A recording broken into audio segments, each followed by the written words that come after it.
Welcome to Daily English Stories. Every story hides a world.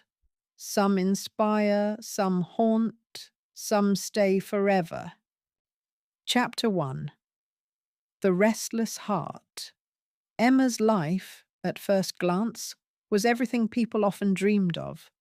She lived in a comfortable home filled with neat arrangements, a stable job that paid her bills without struggle, and friends who admired the calm grace she carried wherever she went. To the world, she was the woman who had it all together, smiling at the right times, speaking politely, and never allowing her emotions to spill over the edges of her carefully crafted image. Yet, when the lights dimmed and silence filled her evenings, Emma often found herself staring out of her bedroom window, searching the night sky for something unnamed. A strange emptiness sat quietly inside her, like an unanswered question that refused to go away. She couldn't explain it, even to herself. Life was supposed to feel enough, yet something within her whispered that it wasn't. Every morning, she woke up to the same routine: the alarm, the shower, the quick breakfast, the drive to work, the endless cycle of emails and meetings. Her colleagues respected her efficiency. Her boss praised her commitment. But when she walked back home in the evening, she felt more like a passenger in her own story than the author of it. Sometimes she wondered if she was ungrateful after all. So many people would trade places with her without hesitation. But gratitude was not the same as fulfillment. Deep inside, Emma's heart ached for something she couldn't yet define, something real, raw, and genuine, not perfection, not appearances, but a connection, a purpose, a spark that made her feel alive. On some nights, when the restlessness grew too heavy, she would sit on her balcony with a cup of tea and listen to the faint hum of the city below. She watched strangers walk by, couples laughing, children tugging at their parents' hands, and friends sharing inside jokes. And though she was surrounded by life, she felt like an observer present, yet distant. There was a quiet restlessness in Emma, a sense that life held more than the routines she'd grown used to. She couldn't name it yet, but something was shifting. Deep down, she knew her journey was just beginning. Chapter 2. The Unexpected Path. Emma had always lived her life according to a plan. Wake up, get ready, go to work, return home, repeat. The routine was predictable, almost comforting, yet deep inside it felt like a cage she couldn't escape. But life has a way of creating cracks in the walls we build around ourselves. And for Emma, that crack appeared on an ordinary Tuesday morning. She was at her office desk, surrounded by endless files, glowing computer screens, and the soft hum of the air conditioning. Suddenly, her phone rang. It wasn't a friend or colleague. It was the hospital. Her grandmother, the only person who had ever spoken to her about living from the heart instead of just surviving, had fallen seriously ill. Within minutes, Emma's world shifted. The deadlines, the meetings, the carefully structured schedule, everything faded into the background. What mattered now was family, love, and the urgency of being present. That night, Emma drove for hours to the small countryside town where her grandmother lived. The streets were quieter there, the sky clearer, and the air fresher than the city she called home. When she finally reached the old house, she was greeted with silence and the faint ticking of the clock in the hallway. In her grandmother's room, she found a fragile woman, smiling weakly, her eyes still filled with the warmth Emma remembered from childhood. "Emma?" her grandmother whispered, holding her hand. "You've built a life, but have you truly lived it?" The words struck her like lightning. Emma wanted to answer, to reassure, to explain, but no words came out. Instead, she just sat there, silently crying, realizing how empty her days had become. Her grandmother passed away 2 days later, leaving Emma with memories and a letter. The letter wasn't long, but its message was powerful. Do not fear leaving what feels safe. Life is not meant to be lived in walls of comfort. It is meant to be walked on roads unknown. Promise me you'll go where your heart leads. For the first time in years, Emma felt both broken and free. She realized her grandmother's last wish was not for her to mourn, but to begin again. So, Emma made a choice. She packed a small bag, left her apartment, and booked a one-way ticket to Greece, the place her grandmother had always spoken about with wonder. She didn't know what she was searching for, but she knew she couldn't ignore the call any longer. The airport felt like a gateway to something larger than herself. The sound of rolling suitcases, the buzz of announcements, the nervous excitement of travelers. It was overwhelming yet thrilling. Sitting by the window on the plane, Emma pressed her forehead to the glass as the city lights faded beneath her. For the first time in years, she wasn't thinking about what came next. She was simply there, alive, in the moment. She knew this path wouldn't be easy. She knew it would test her in ways she had never imagined. But as the plane soared above the clouds, Emma felt the weight she had carried for so long begin to lift.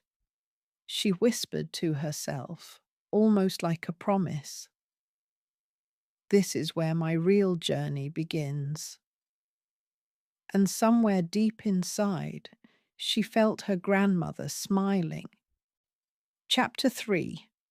The People She Meets. Emma's journey stretched further than she expected. What began as an escape from her restless heart slowly turned into a path of discovery. The small villages she passed through, the quiet roads lined with fields, and the simple laughter of children chasing each other barefoot under the sun felt foreign yet strangely comforting. She realized that every step away from her old life was also a step closer to something she couldn't yet name. One afternoon, while wandering through a marketplace in a small town, Emma noticed a woman selling handmade clay pots. Her hands were rough and covered in patches of dried clay, yet her smile was warm and welcoming. Emma stopped to admire the craftsmanship, and the woman began speaking to her.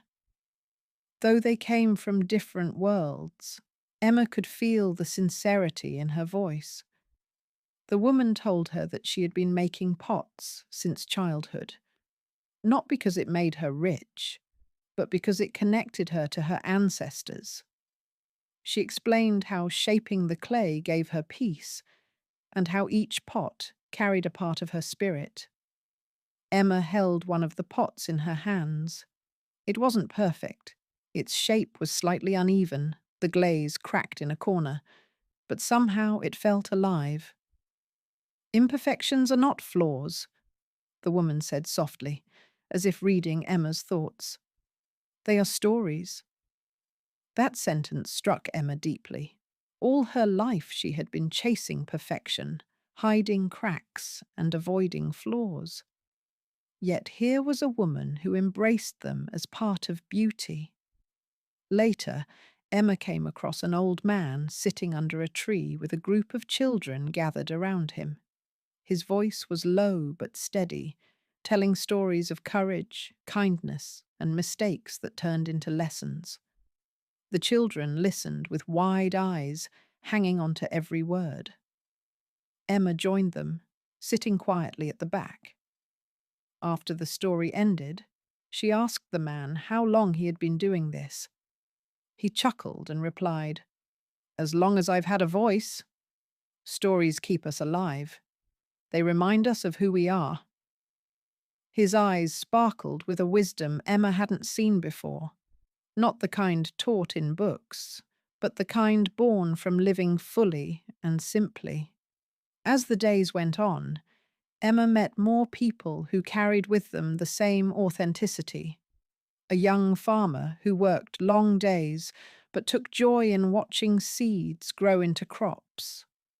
A baker who woke before dawn, not for profit, but for the happiness of seeing neighbours enjoy fresh bread with their morning tea.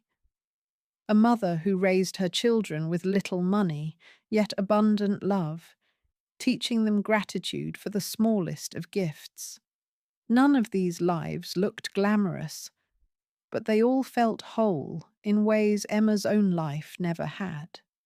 At night, Emma would sit in the quiet of her small rented room and reflect on everything she had seen. The people she met didn't have grand houses, expensive clothes, or important titles. They didn't chase after approval or hide their scars. Instead, they lived with an honesty that radiated from within. And for the first time in her life, Emma began to ask herself not what she had, but who she was. The emptiness inside her didn't vanish instantly, but it began to change shape. It no longer felt like a void, but rather a space waiting to be filled with truth, kindness, and connections that mattered. Emma realized that perhaps her journey wasn't about running away from her life, but about learning how to live it differently. And it was the people, their stories, their struggles, and their quiet joy that showed her what real truly meant. Chapter 4. A Mirror to Herself. The days of Emma's journey unfolded like pages of a book she had never dared to open before. Each person she met, every story she heard, became a thread woven into a fabric that was quietly reshaping her soul.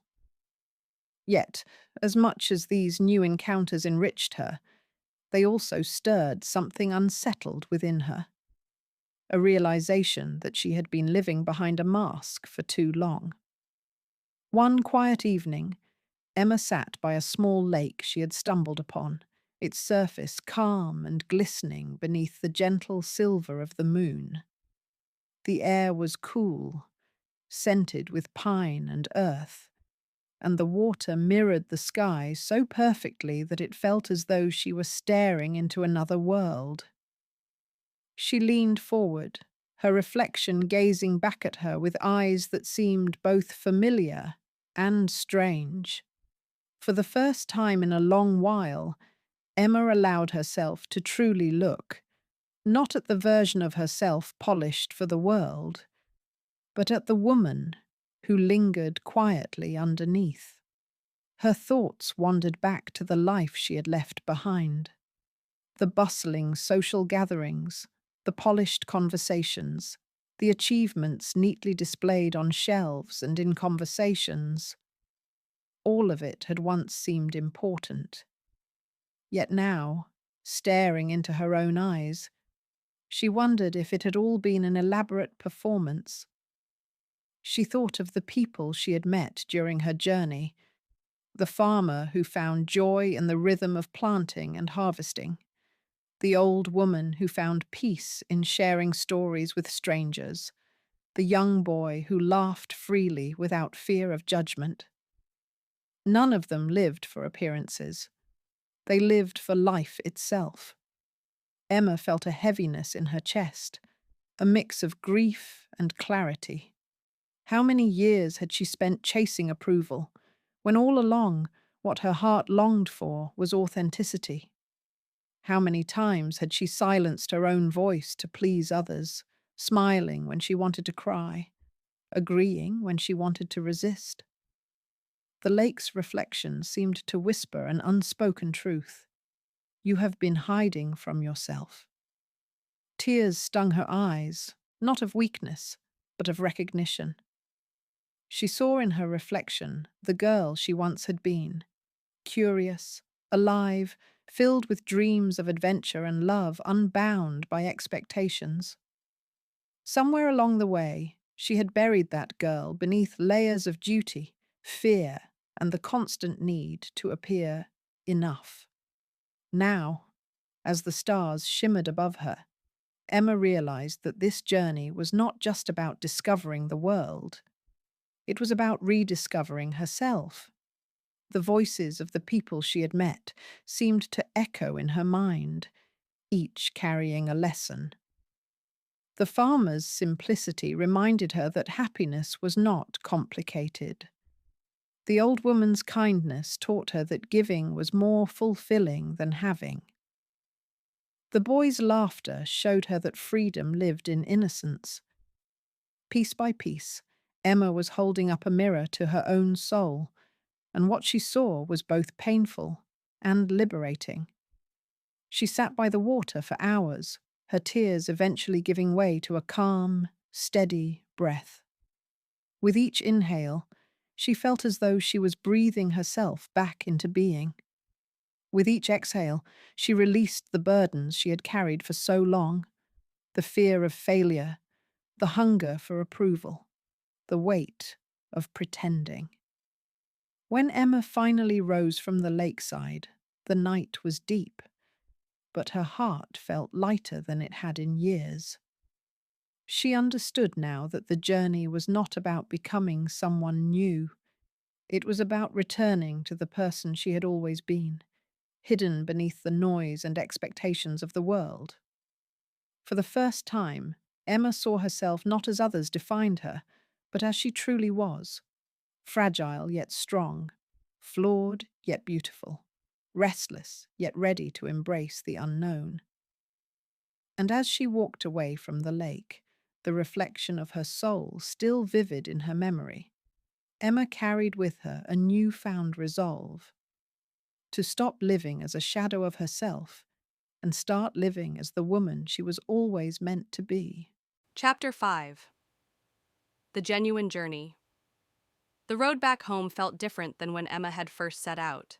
The same trees lined the path, the same clouds drifted across the sky, yet everything carried a new weight, a new beauty. Perhaps it was not the world that had changed, but her own eyes. For the first time in years, Emma wasn't rushing toward the future or clinging to the past. She was simply present, walking step by step with an open heart. As she approached the familiar crossroads leading into her town, Emma paused, letting the memories wash over her. She thought of the unexpected storm that had first shaken her from her routine, of the winding roads she had followed without knowing where they might lead, and of the people whose kindness had carved lasting marks on her soul. Each encounter had become part of her, stitching together a new understanding of what it meant to live genuinely. Emma remembered the elderly woman who had shared her bread with her, not because she had much, but because she believed in giving without counting the cost. She thought of the young farmer who spoke about the earth as if it were a friend, teaching her that joy often came from the simplest of connections. And she thought of the children she had played with, who laughed freely without fear of judgment or expectation. They had not only shown her what mattered, but reminded her of the person she once was before fear and doubt had taken root. With every step forward, Emma realized something profound. The journey had never been about reaching a destination. It had always been about what unfolded along the way, the lessons, the love, the quiet truths whispered through small, ordinary moments. She had been searching for answers in grand plans and distant horizons, but the truth had been waiting in the spaces she once overlooked. When Emma finally reached her doorstep, she didn't feel the same heaviness that used to greet her. Instead, her little house seemed to welcome her back with warmth, as though it too could sense her transformation. She set down her bag, not just the one she carried in her hands, but also the invisible one she had been dragging in her heart for so long, the bag filled with regret, fear, and the weight of pretending. She stood before the mirror in her hallway, the same one she had avoided for years, and for the first time, she didn't look away. Her reflection stared back, tired, yes, but softer, clearer. She smiled at herself, not because she had all the answers, but because she finally understood she didn't need them. She only needed honesty, with herself and with others. That evening, Emma lit a candle by her window. It was a simple act, yet it symbolized something larger, her decision to live with light, with openness. She called her sister, someone she had drifted from over the years, and spoke with a tenderness she hadn't shown in a long time.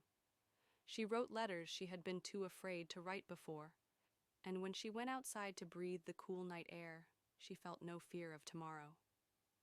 The journey had changed her, but not into someone new. Instead, it had uncovered who she had always been beneath the noise, beneath the masks she wore. Genuine, unguarded, and free. Emma whispered to herself as stars glittered overhead, "It was never about where I was going. It was about how I was living."